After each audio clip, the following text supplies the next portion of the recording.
life, yo. This ain't no story. Yeah, yeah, yeah.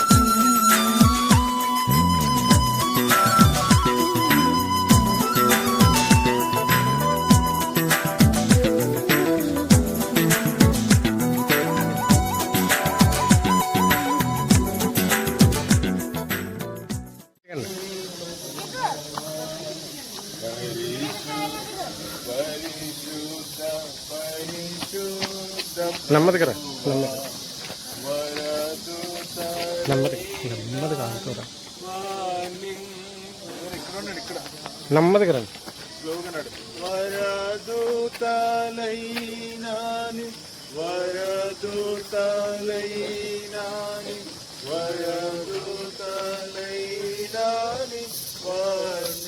వరదలరా పరిశుద్ధ జనకుడ నరరూపదారుడ పరిశుద్ధ జనకుడ నరరూపదారుడ నిరుపమ బల బుద్ధి నీతి స్వరూప నిరుపమ బల బుద్ధి నిరుపమ బల బుద్ధి నిరుపమ బల బుద్ధి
అధ్యాయం 15 నుంచి చివరి వరకు చదువుకుందామండి.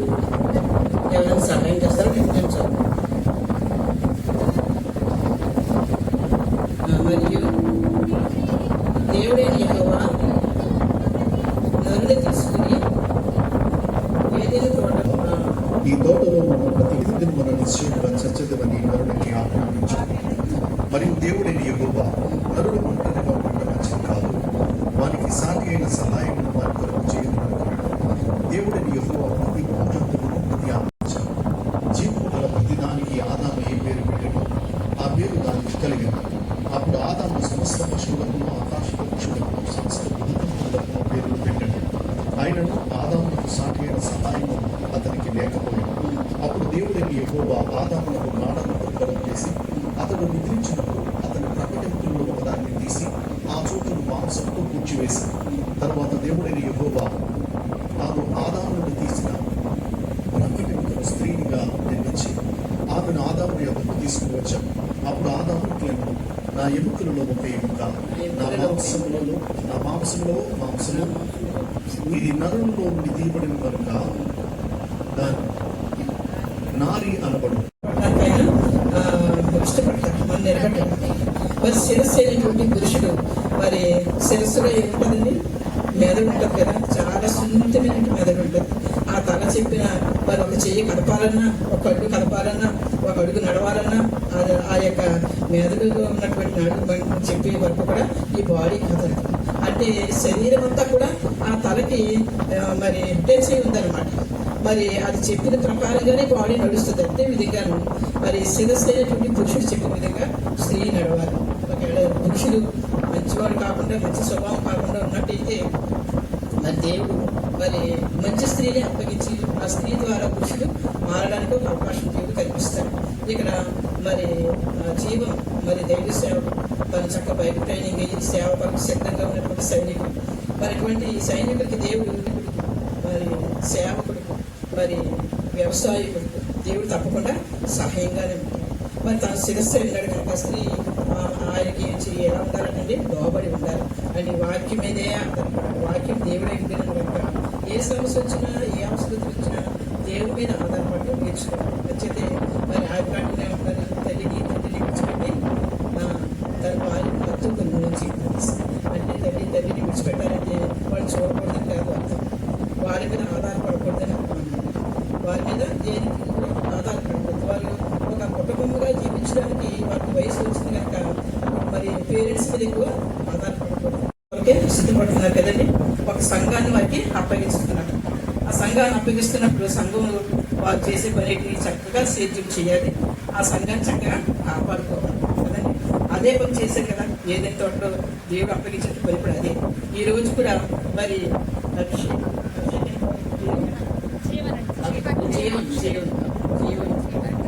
జీవన్ గారికి, స్నేహ గారికి నేను చెప్పేది ఏంటంటే మరి వాళ్ళకి ఒక సంఘం అప్పగించబడుతుంది, దేవుడి పని అప్పగించబడుతుంది. దేవుని రాకడ పర్యటన, దేవుని రాకడ ఆలస్యమైతే వారి జీవితాంతం కూడా దేవుని పనులు మరి నమ్మకంగా పనిచేయాలి. సంఘాన్ని చక్కగా కాపాడుకోవాలి. మరి సంఘాన్ని కాపాడుకోవాలంటే, సంఘాన్ని జాగ్రత్తగా చూడాలంటే వాళ్ళు కూడా కొన్ని లక్షణాలు కావాలి. ఏంటి మంచి లక్షణం? వారి కుటుంబంగా కట్టబడుతున్నారు కనుక ఇద్దరు కూడా జీవసంతులు వారి మరి చెత్త పచ్చబడిపోతున్నారు కనుక వారు చెప్పిన ప్రమాణాలకు తప్పనిసరిగా కలవచ్చు.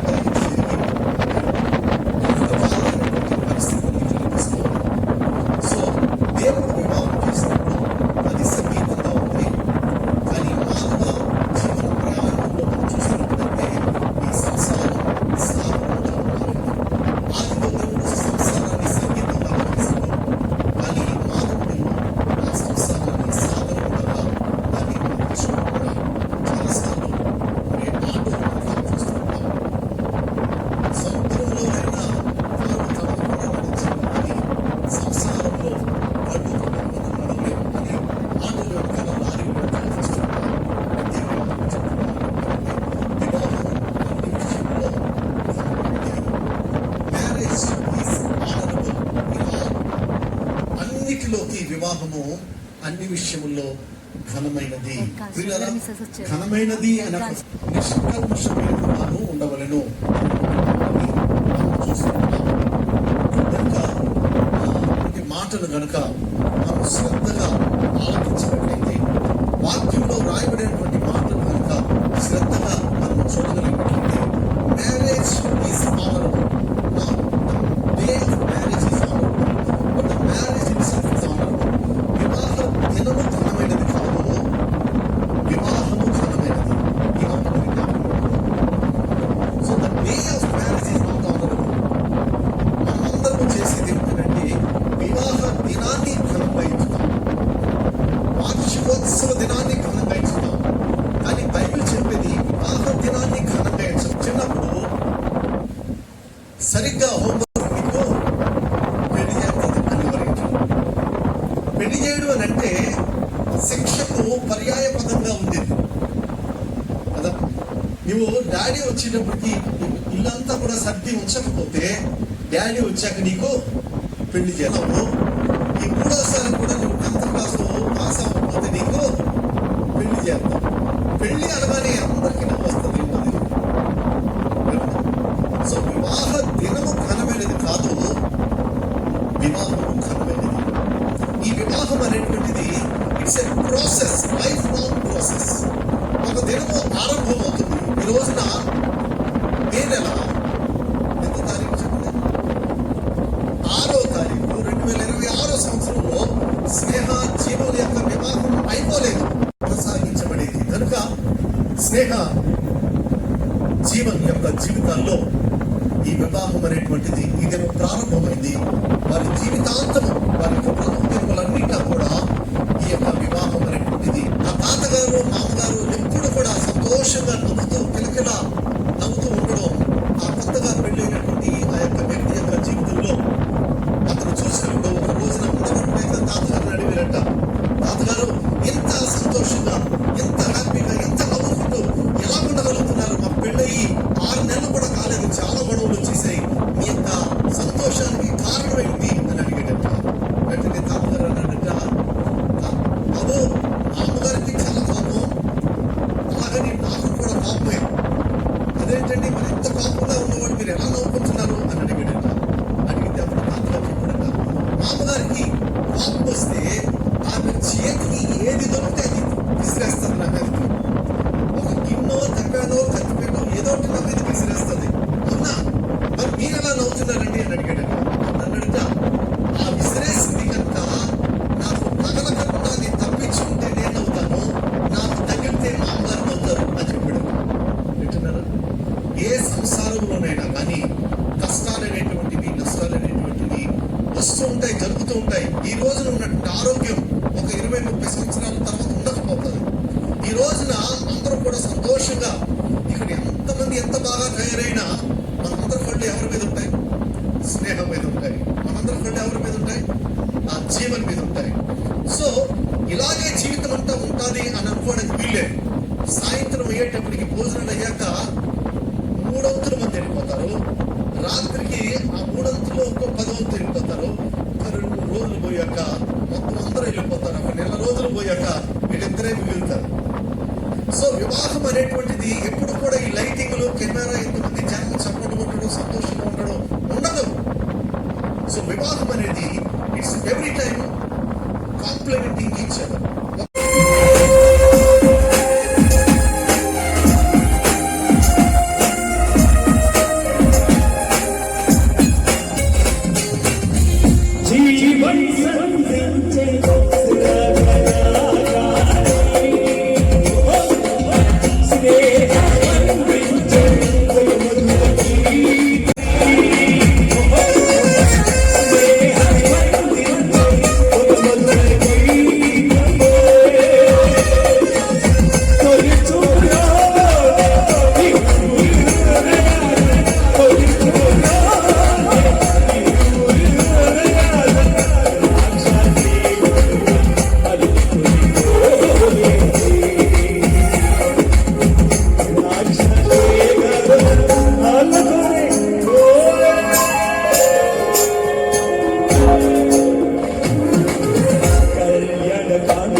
కుటుంబానికి వందనాలు.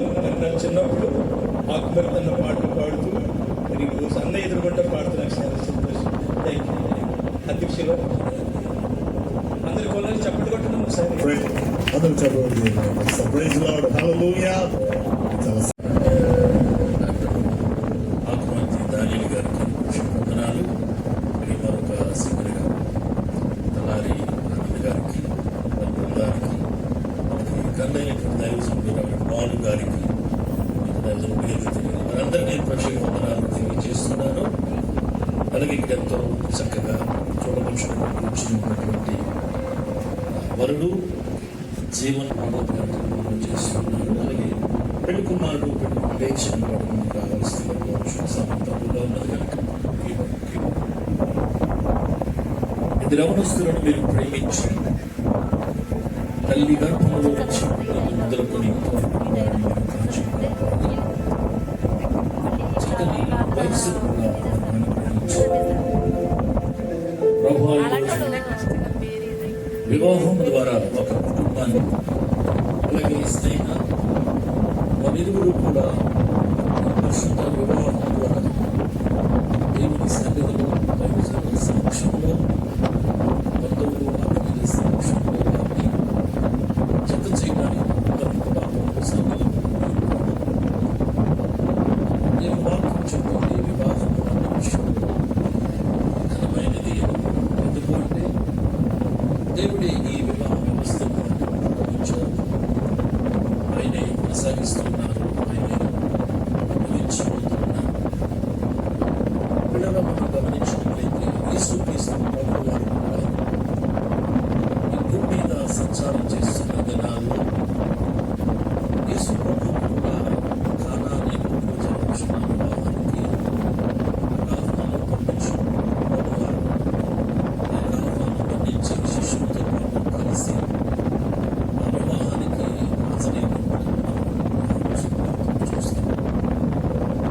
అది మాత్రమే కాకుండా వివాహంలో ఆ ద్రాక్షారసం అయిపోయినప్పుడు ప్రభువు ఆశ్చర్యకరంగా నీళ్లను ద్రాక్షారసంగా మార్చి ఆ వివాహాన్ని కనపరుచుకున్నప్పుడు మనం చూస్తున్నాం. ఇది వెనకలో నిజంగా జరిగిన సంఘటన. ఇప్పటికీ కూడా మనం ఈశ్వరులోని ప్రాంతానికి జరిగిన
నాన్న ఇక్కడ ఒక 15 నిమిషాలు నేను ఏం చెప్తే అదే చేయాలి. మన చేయి తీసుకొచ్చి మీ చేతులు పెట్టాను, మీరు వదిలేస్తాను. మొదలు మనం చెప్పాలి. ఈ యొక్క సమయంలో నన్ను మైక్ జీవన్ ఒకసారి ఆమె కళ్ళల్లోనికి కన్ను పెట్టి పెట్టవా? పెట్టండి, భయపడుకో, ఎందుకు భయపెట్టదు. ఎందుకంటే ఇది అప్పగింతల సమయం. అప్పగింతల సమయం అంటే ఎవరో ఇక్కడ అలాంటి సీన్ ఏమి లేదు.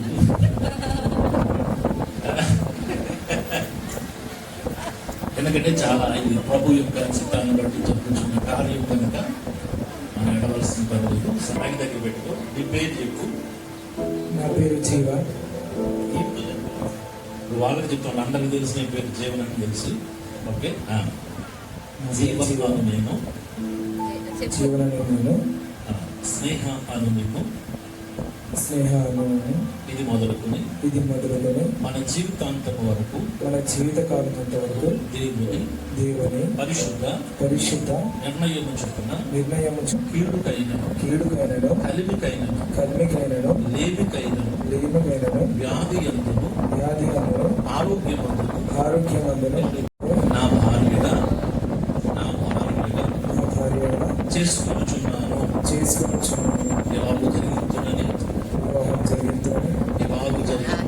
ఇలాగు జరుగుతుందని దేవుని ఎదుట ప్రమాణము చేయుచున్నాను.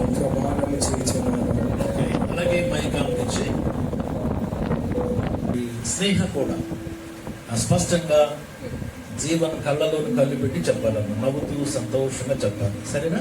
నీ పేరు చెప్పు.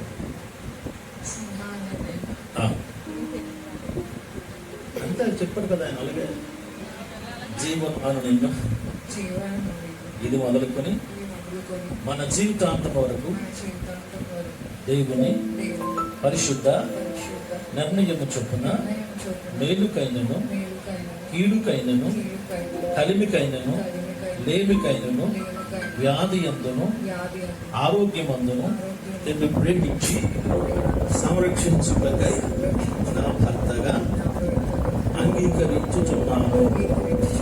ఎలా జరుగుతుందని దేవుని ఎదుట ప్రమాణము చేయుచున్నాను. ఓకే, మీ ప్రమాణాలు దేవుడు విని ఉన్నాడు. వాటి మేమందరం కూడా సాక్షులమై ఉన్నాము. ఈ సమయంలో పెళ్లి కుమారుడు తన కుడి చేతులు విడిచిపెట్టి తన రెండు చేతులతో మైక్ కూడా పట్టండి. తన రెండు చేతులతో పెళ్లి కుమార్తె శిరస్సు మీద ఉన్నటువంటి ఆ వేలు నెమ్మదిగా స్లోగా వేయాలి. కళ్ళలో కళ్ళు పెట్టి చూస్తూ వేయాలి. ఓకే, అందరూ చెప్పకుండా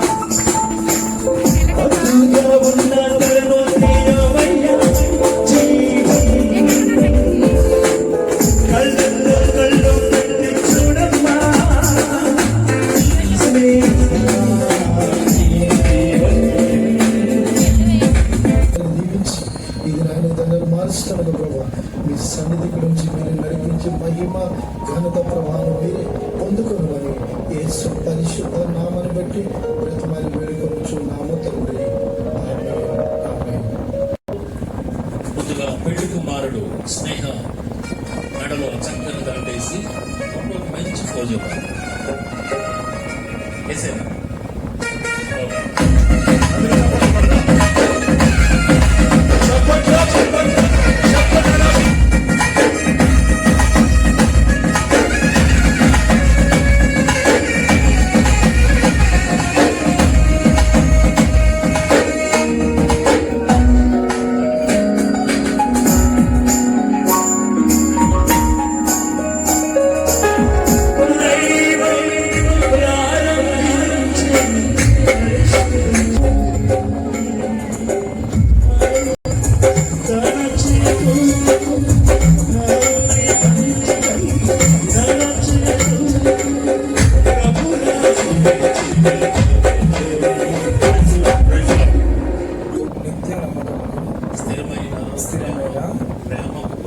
ప్రేమకు గుర్తుగా ఈ దండను నీకు ధరింపచేసి ఉన్నాను. మరియు నా శరీరముతో నిన్ను గణపరిచిన ఆస్తి అంతటిలో నిన్ను ఆది భాగస్థురాలినిగా చేసుకుంటున్నాను. ఓకే, అలాగే ఈ సమయంలో స్నేహ కూడా పెళ్లి కుమారుడికి చక్కగా ఆ దండ వేసి ఫోటో మంచి పూజ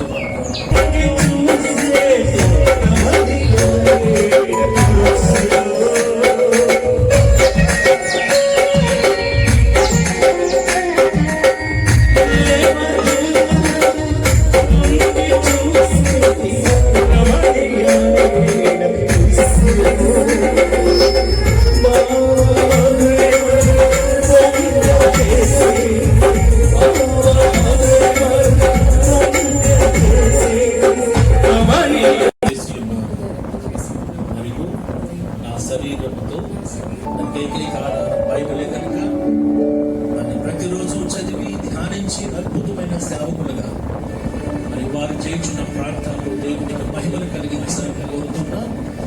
ఈ సమయంలో జీవన్ ముందుగా స్నేహము బైబిల్ బహుమతికి ఇస్తారు.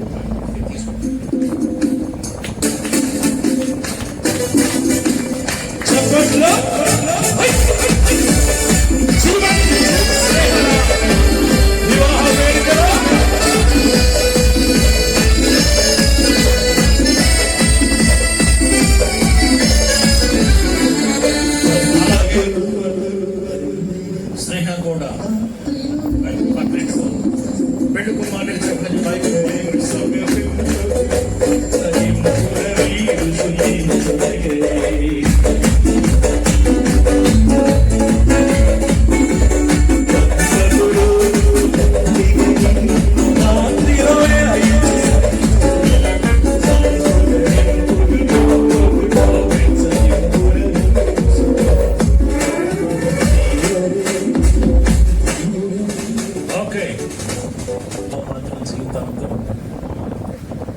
పెళ్లి కూతురు చాలా తెలివైంది. ఈ అమ్మాయి కూడా చాలా తెలివైంది, నాకు కూడా తెలుసు. సహ్య చాలా తెలివైంది. పెళ్లిలో ప్రతి మాట చాలా జాగ్రత్తగా విన్నదంట. విని నా భర్త ఎంతగా నన్ను ప్రేమిస్తున్నాడో చూద్దామనుకుని పెళ్ళైన 3వ రోజు చిన్న పరీక్ష పెట్టిందంట. ఎట్లా పెట్టిందంటే, నా ఉదయకాలం త్వరగా లేచి చక్కగా స్నానం చేసి మంచి శారీ కట్టుకుని వేడి ఒక కాఫీని కూడా తయారు చేసుకుని ఒక అందమైన పాట పాడుకుంటూ భర్త గారు ఉన్న గదిలోకి వస్తుందంట. ఇలా పాడుతుందంట, ఓ పెళ్లి కుమారా నేను నీదానయ్యా, ఓ పెళ్లి కుమారా నేను నీదానయ్యా, నీ విందుల చేర్చుమయా, నీ పొందుల చేర్చుమయా, నీ అంతఃపురములో నిలుపుమయా, నీ విందుల చేర్చుమయా, నీ పొందుల చేర్చుమయా, నీ అంతఃపురములో నిలుపుమయా, ఓ పెళ్లి కుమారా నేను నీదానయ్యా. హల్లెలూయా. నేను సింగం కాదు, సింగం. ఈ పాట కట్ట పెళ్లి కొడుకు మెలకు వచ్చిందట. పెళ్లి కొడుకు అన్నట జీవనం, అమ్మాయి ఏంటి ఎంత సంతోషం ఉన్నావు, కారణం ఏంటండి? ఆడందట, అయ్యండి రాత్రి నాకు అద్భుతమైన కళ వచ్చిందండి. ఆ కళలో మీరు హోండా షైన్ బండి కొన్నారు, కొత్త బండి తలతలా మెరిసిపోతుంది. నా దగ్గరికి వచ్చి నన్ను ఎక్కించుకున్నారు. అలా ఆ అడవిలో చక్కగా చల్లగాలికి వెళ్తా ఉండేది కూడా ఏమి అద్భుతంగా ఉందండి, చాలా చాలా బాగుందండి. ఇలా రాజమండ్రి వెళ్ళాం, చంద్రబాబు షోరూమ్ తీసుకెళ్లారు. ఒకేసారి నాకు 12 బుక్సీర్లు కొనేశారండి. మాకు ఏం అద్భుతం ఉందండి ఆ కళ అన్నదట. పెళ్ళికొడుకి చాలా మోడర్న్ కొట్టుకోవడం ప్రారంభమైంది. ఎందుకంటే పెళ్లికి మమ్మీ చేసుకున్నాను, మళ్ళీ హోండా షైన్ బండి కొనుక్కోవాలా, మళ్ళీ 12 పొడిసెర్లు కొనాలా అని డౌట్ వచ్చింది. కానీ తిరిగేనాడు అన్నట రాత్రి నాకు అద్భుతమైన కళ వచ్చింది. ఆ కళలో నిజమైన అన్నట్టుగా హోండా షైన్ బండి కొన్నాను, కొత్త బండి. బట్టల షాప్కి వెళ్ళి 12 పొడిసెర్లు కొన్నాను. అదే సమయానికి నేను కౌంటర్ దగ్గరికి వచ్చి జేబులో వచ్చి పర్స్ తీస్తున్నాను, డబ్బులన్నీ కట్టేద్దాం కదా అని.